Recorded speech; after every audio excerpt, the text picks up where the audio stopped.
কখনো কি ভেবে দেখেছেন কেন হিংসুটে মানুষেরা কখনো উন্নতি করতে পারে না? আমি যখন সোশ্যাল মিডিয়াতে কারো বাসা কিনতে দেখব বা কারো গাড়ি দেখব, কেউ ডিগ্রি নিচ্ছে বা কারো ক্যারিয়ারে উন্নতি হচ্ছে বা আমার আত্মীয়স্বজনের মধ্যে হয়তোবা কেউ ভালো পজিশনে গেছে বা আমার বাচ্চার ফ্রেন্ড সার্কেলদের মধ্যে কেউ হয়তোবা অনেক ভালো জায়গায় গিয়েছে।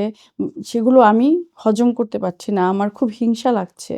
কিন্তু এই হিংসুটে মানুষরা তাদের জীবন উন্নতি করতে পারে না এবং সেই সাথে তাদের যে কাছের মানুষগুলো তারাও কিন্তু জীবন উন্নতি করতে পারে না তাদের এই মনোভাবের কারণে।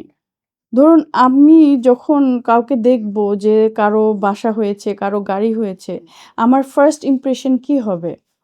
আলহামদুলিল্লাহ আল্লাহ তাকে যেন আরো বড় করেন। তিনি যে কষ্ট করে এখানে এসেছেন সেই কষ্টটা আমরা জানি না।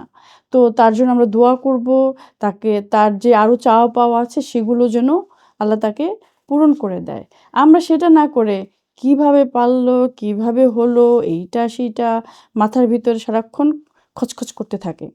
আমরা যখন কোনো মানুষের ভালো কিছু দেখব এবং সাথে সাথে যেন আমরা দোয়া করে দিই, আল্লাহ এই মানুষটা এত কষ্ট করে এখানে এসেছে এবং সাফল্য অর্জন করেছে, হে আল্লাহ তুমি তাকে আরও বেশি বাড়িয়ে দাও।